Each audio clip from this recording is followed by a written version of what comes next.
Hello दोस्तों, आज के इस सेशन में अपन देखेंगे पाचन तंत्र यानी कि डाइजेस्टिव सिस्टम होता है। सॉरी, मेरी इंग्लिश थोड़ी वीक है, इसलिए कुछ उच्चारण में गलती हो जाए तो उसके लिए क्षमा चाहूंगा।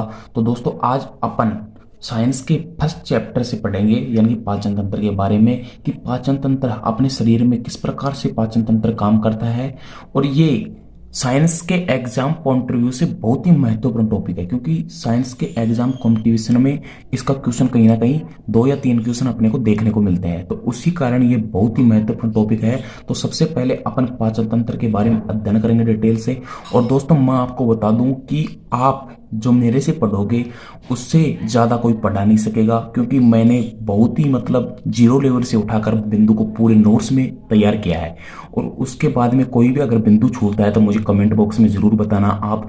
लेकिन दोस्तों, मैं पूरी कोशिश कर रहा हूँ और करता भी हूँ कि मेरे नोट्स में कहीं ना कहीं कोई भी चीज़ छूटे ना। तो फ्रेंड्स, अब स्टार्ट करते हैं अपने पाचन तंत्र के बारे में। और मैं आपको यानी कि ये भी विश्वास दिलाता हूँ कि मैं जो 15 मिनट में आपको नोट्स के द्वारा पढ़ाऊंगा, वो आपको कहीं ना कहीं अगर आप यूट्यूब पर क्लास लेंगे तो आपको 1 घंटे या 1.5 घंटे में वो पढ़ाई मिलेगी। तो फ्रेंड्स, मैं आपको बताता हूँ कि पाचन तंत्र की ज़्यादा बातें न करते हुए अपने पाचन तंत्र को स्टार्ट करते हैं आप। तो पाचन तंत्र, आखिर पाचन तंत्र है क्या? तो पाचन तंत्र एक जाल होता है जो भोजन को पचाता है, उसे अपन पाचन तंत्र कहते हैं। जो पाचन तंत्र होता है वो एक जाल होता है, तंत्र यानी जाल होता है, तो वो एक भोजन को पचाता है। तो अब सिंपली ज़्यादा बातें नहीं करते हुए अपने सीधा टॉपिक पर आते हैं। भोजन के बड़े बड़े अणुओं को छोटे छोटे अणुओं में तोड़ने की प्रक्रिया पाचन कहलाती है। तो सिंपली आपको अगर कोई पूछ ले कि पाचन क्या कहलाती है, परिभाषा किस प्रकार से दें, तो भोजन के जो बड़े बड़े अणु होते हैं उनको छोटे छोटे अणुओं में तोड़ने की प्रक्रिया सिंपली पाचन कहलाती है। जिस प्रकार अपन बड़े बड़े अणु को ग्रहण करते हैं मुख गुहा से और फिर उसको बारीक बारीक कण में तोड़ा जाता है, तो उसे अपन पाचन कहते हैं। तो सबसे पहले अपन क्या करते हैं, भोजन का अंत्य ग्रहण करते हैं, फिर उसके बाद में इसका पाचन होता है। अंत्य ग्रहण मतलब मुख के द्वारा अंदर लेंगे, फिर उसका पाचन होगा, फिर इसका होगा स्वांगीकरण। ये स्वांगीकरण क्या है, इसको आगे चलकर मैं पूरा डिटेल से बताऊंगा। स्वांगीकरण में ऑक्सीजन की जरूरत पड़ती है, जब जाकर अपन श्वास लेते हैं, जब ऑक्सीजन की जरूरत पड़ती है तो उसके बाद में एटीपी के रूप में, ये एटीपी है, इसके रूप में अपने को ऊर्जा मिलती है और ऑक्सीजन इसमें दी जाती है, जिस कारण स्वांगीकरण होता है। फिर एटीपी के रूप में हमारे को ऊर्जा मिलती है, तो जिससे अपना शरीर काम करता है, हम कार्य करने में सक्षम होते हैं, हमारे शरीर में एनर्जी बनी रहती है, हाथ पैर चलते हैं। अगर ये स्वांगीकरण की अभिक्रिया नहीं होगी तो अपना शरीर कोई भी काम का नहीं रहेगा। अब सीधी सी बातें करते हैं, पाचन की प्रक्रिया आहारनाल में संपन्न होती है। अच्छा, जो पाचन की प्रक्रिया होती है वो कहाँ संपन्न होती है? आहारनाल में संपन्न होती है। और आहारनाल, मैं आपको बताऊं कि आहारनाल किसे कहते हैं। आहारनाल, चलो आगे जाकर पूरा डिटेल से बताता हूँ। पहले देखते हैं पाचन की प्रक्रिया कहाँ संपन्न होती है, आहारनाल में, पहले ही मैंने बता दिया। फिर उसके बाद में देखते हैं आहारनाल। आहारनाल 2 प्रकार की होती है, सॉरी, आहारनाल एक ही प्रकार की होती है, लेकिन हमने पढ़ने के माध्यम से 2 प्रकार से यहाँ पर डिवाइड कर दिया। जैसे शाकाहारियों की आहारनाल, मांसाहारियों की आहारनाल। एक शाकाहारियों की आहारनाल, जैसे शाकाहारी मान लेते हैं खरगोश, जो घास का सेवन करता है, सेलुलोज पाया जाता है घास में। एक होता है मांसाहारी, जो शेर होता है वो मांस का सेवन करता है, मांस में पाया जाता है प्रोटीन। अब प्रोटीन के बाद में अपन देखें कि जो शाकाहारी होते हैं खरगोश, वो घास का सेवन करते हैं, और घास का सेवन करने में घास में सेलुलोज पाया जाता है। और ये सेलुलोज है ना, जो एक जटिल कार्बनिक पदार्थ है, और ये जटिल कार्बनिक पदार्थ होगा तो इसको सतही क्षेत्रफल की आवश्यकता ज्यादा पड़ती है पचने के लिए। तो इस कारण इनकी आरनाल होती है शाकाहारियों की, जो लंबी होती है मांसाहारियों की तुलना में। और प्रोटीन होता है वो जो कम कार्बनिक पदार्थ होता है, कम जटिल होता है, इसलिए इसको पचने के लिए छोटी आरनाल की जरूरत पड़ती है, सतही क्षेत्रफल की कम जरूरत पड़ती है। तो शाकाहारियों की आरनाल मांसाहारियों से बड़ी होती है। पूरा इसके बारे में मैंने डिटेल से बताया था आपको। और जो खरगोश होता है घास का सेवन करता है, सेलुलोज खाता है, फिर ये मांसाहारियों मांस से प्रोटीन, ये शाकाहारी आहार मांसाहारी से बड़ी होती है। कारण, इसका कारण है कि सेलुलोज एक जटिल कार्बनिक पदार्थ है, इसलिए इसके पाचन हेतु सतही क्षेत्रफल अधिक होना चाहिए। सेलुलोज जो है एक जटिल कार्बनिक पदार्थ है, इसलिए इसे पचने के लिए सतही क्षेत्रफल की आवश्यकता ज्यादा पड़ती है, यानी कि जगह ज्यादा चाहिए, ज्यादा जगह की जरूरत होनी चाहिए जिस पर एंजाइम आके अटैक कर सके। तो अब देखते हैं अपन आरनाल।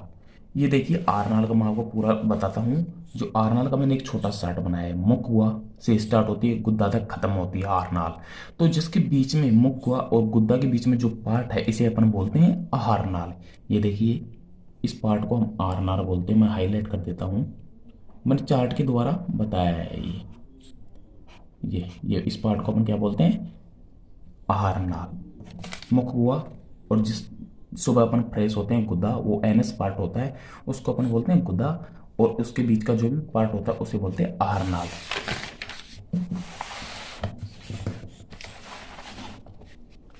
अब अपन देखते हैं आहार नाल, यानी कि आहार नाल के भाग कितने होते हैं, आहार नाल में कौन कौन सी ग्रंथियां शामिल होती हैं। तो सबसे पहले बात बताऊं कि आहार नाल के भाग होता है मुक्कुआ, गर्सनी, आमाशय, छोटी आंत, बड़ी आंत और अपेंडिक्स।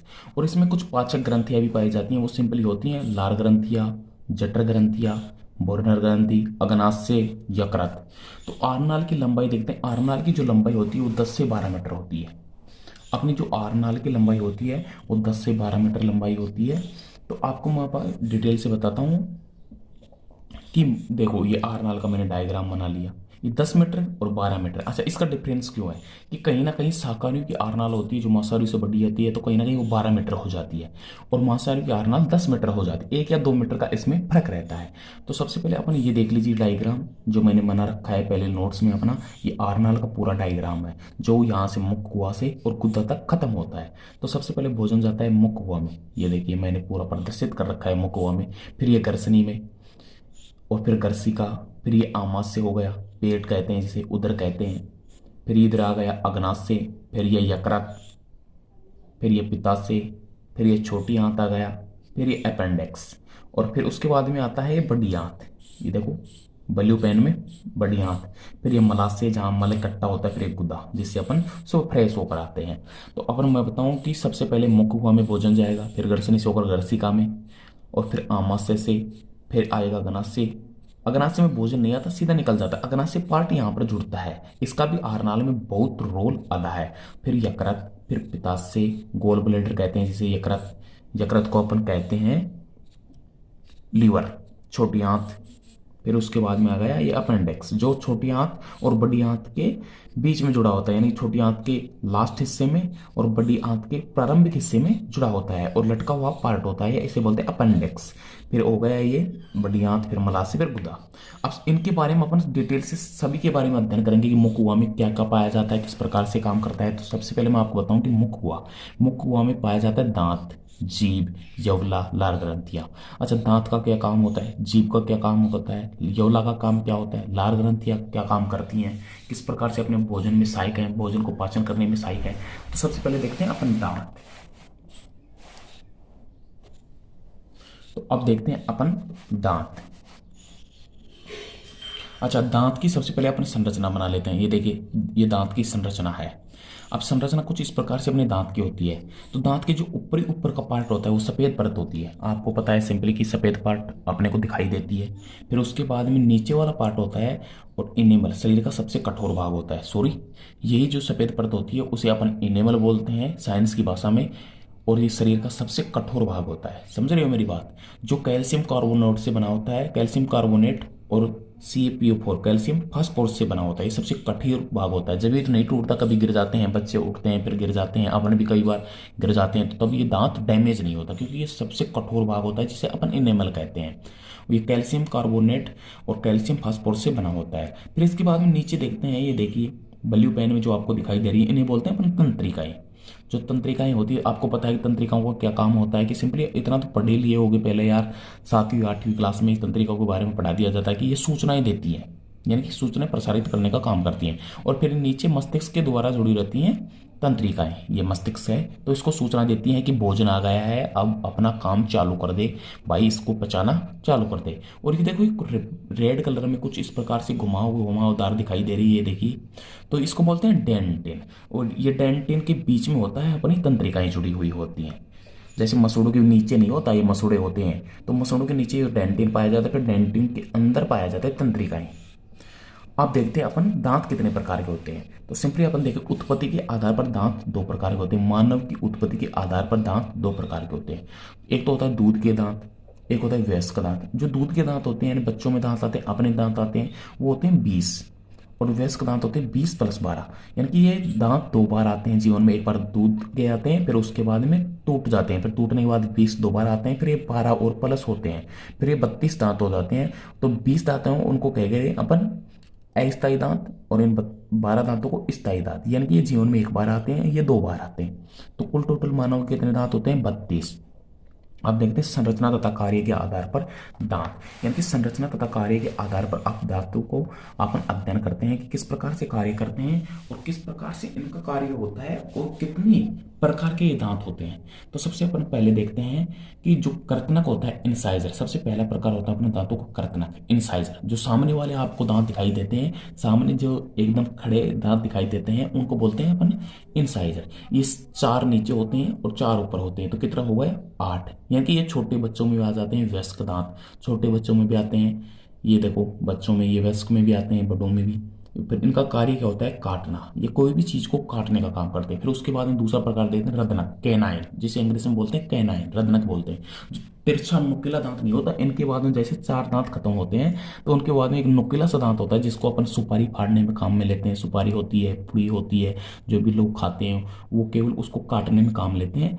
तो उनका ये 2 ऊपर होते हैं और 2 नीचे होते हैं। तो इनका काम क्या होता है? चीरना फाड़ना, यानी किसी भी चीज को चीरना फाड़ना। जैसे शेर होता है, शेर के दांत कौन से पाए जाते हैं? ये पाए जाते हैं कैनाइन, जो चीरने फाड़ने का काम करते हैं। फिर उसके बाद में अगर चौवर्णक, जिसे अपन बोलते हैं जाड़, सिंपली क्या बोलते हैं? जाड़। अगर चौवर्णक यानी आगली जाड़, इसे बोलते हैं प्रीमोलर इंग्लिश में। तो इसे भी 8 होते हैं। ये केवल वयस्क में पाए जाते हैं, बच्चों में नहीं पाए जाते हैं। और 4 नीचे होते हैं, 4 ऊपर होते हैं। तो इनका भी क्या हो गया? काम चबाना, इनका काम होता है चबाना। फिर ये होता है चैवर्णक, यानी कि मोलर। ये भी एक प्रकार की झाड़ है जिसे अपन पिछली झाड़ बोलते हैं। तो ये 12 होती है, 6 नीचे होती हैं, 6 ऊपर होती है। और बच्चों में ये केवल 8 पाई जाती है, 4 नीचे 4 ऊपर। इनका काम होता है चबाना। अब मैं आपको सिंपली याद करने का तरीका बताऊं तो सबसे पहले आप देख लीजिए कि 32 हुई है नहीं, वैसे दांत देखिए 8 4 12, 12 8 कितने हुए? 8 8 16 और 4 20 और 12 32, यानी कि 32 दांत हो गई। ये 8 8 16 और 4 कितने हो गए? 20 दांत, यानी बच्चों के 20 दांत कंप्लीट हो गए और वयस्क के 32 दांत कंप्लीट हो गए। अब इनको एक सीधा सा सूत्र देखते हैं अपन की, जो बच्चों के दांत होते हैं उनको याद कैसे रखा जाए कि ये 20 दांत होते हैं, कितने कितने होते हैं, यानी कर्तनक कितने होते हैं, रदनक कितने होते हैं, अगर चौवर्णक कितने होते हैं, चौवर्णक कितने होते हैं। तो बच्चों के दांतों का एक फॉर्मूला है, सूत्र है, ये याद कर लीजिए। 2102 बटा 2102 इंटू 2। ये देखिए 2102 बटा 2102 और इंटू 2। इनको 2 से गुणा कर देना है। पहले ऊपर नीचे दोनों को जोड़ लेना है, फिर उसके बाद में 2 गुणा कर लेना है, या फिर कैसे भी करके, यानी कि पहले 2 को गुणा कर दो, फिर नीचे गुणा कर दो, फिर इनको जोड़ लो। ICPM यानी कि इंसाइजर, कैनाइन, प्रीमोलर, मोलर। यानी कि ये हो गया इंसाइजर मतलब कर्तनक, फिर कैनाइन का मतलब हो गया रदनक, फिर ये मोलर, प्री मोलर का मतलब हुआ अगर चौवर्णक, फिर मोलर का मतलब हुआ चैवर्णक। तो ये 2 और 2 4 इंटू 2 कितना हो गया? 8। तो ये कितने हो गए? इंसाइजर दांत देख लीजिए, 8, बच्चों में 8 दांत आते। फिर उसके बाद में कैनाइन 1 1 कितने हो गए? 2। फिर 2 से गुणा कीजिए, कितने हो गए? 4। ये देखिए कैनाइन दांत हो गई 4। फिर उसके बाद में प्रीमोलर देख लीजिए, 0 0 0 को 2 से गुणा करेंगे तो 0 ही होगा। तो ये अगर चौवर्णक बच्चों में नहीं पाया जाता। फिर ये मोलर देख लीजिए, 2 ऊपर 2 नीचे। अब इंटू कर लीजिए 2 से, तो ये कितने हो गए अपने? 4 हो गए ना, 4 इंटू 2 कितना हो गए? 8। ये देख लीजिए 8 बच्चों में हो गए। फिर ये सूत्र देख लीजिए अपना अब वयस्क दांतों का, यानी बड़ों के दांतों का, 21 23 बटा 21 23 इंटू 2। इसको भी इसी प्रकार से सेम गुणा कर लेना है, जैसे 2 नीचे 2 ऊपर। तो कितना हो गया? 4 इंटू 2 8। ये देख लीजिए वयस्क दांत 8। फिर कैनाइन में देख लीजिए 1 ऊपर 1 नीचे इंटू 2, यानी कि 2 इंटू 2 कितने हो गए? 4। ये देख लीजिए 4 हो गए। फिर प्रीमोलर 2 ऊपर 2 नीचे इंटू 2, यानी कि 4 इंटू 2 कितने हो गए? 8। ये देख लीजिए प्रीमोलर 8 हो गए। फिर मोलर 3 ऊपर 3 नीचे 6 इंटू 2 कितने हो गए? 12। तो कुल मिलाकर ये वयस्क दांत 32 हो गए और ये 8 यानी कि 20 दांत हो गए बच्चों वाले। तो आई होप कि आपको वीडियो बहुत ही अच्छा लगा होगा और मैंने लगभग 1 घंटे का कंप्लीट इसमें जो भी आपको यूट्यूब पर पढ़ाया जाता है, कोई भी अगर आपको पढ़ते हो किसी भी क्लास से, किसी भी टीचर से, तो आपको केवल 1 या 1.5 घंटे में, यानी कि 1 से 30 घंटे में आपको यही पढ़ाया जाता है केवल। और मैंने पूरा जानकारी आपको, इससे डीपली अगर कोई जानकारी देता है तो मेरे को जरूर बताना। और मैंने आपको नोट्स के द्वारा सिंपली आपको इससे ये भी नॉलेज मिलता है कि आपको कुछ इस प्रकार से नोट्स बना के रखने हैं।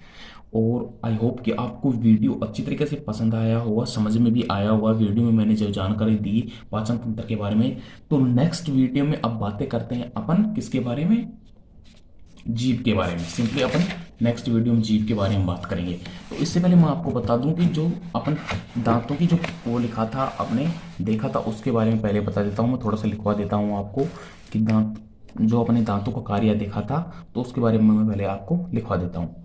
जैसे छोटे बच्चों में प्रीमोलर दांत नहीं पाए जाते, हमने देखा सीधा सिंपली चार्ट में देखा कि छोटे बच्चों में प्रीमोलर हैं वो नहीं पाए जाते हैं। छोटे बच्चों में सबसे पहले इंसाइजर दांत आते हैं, ये भी अपने देखा कि सबसे पहले वो नीचे वाले दांत आते हैं, जो अपने को जैसे अंगुली देते हैं तो वो चबा लेता है।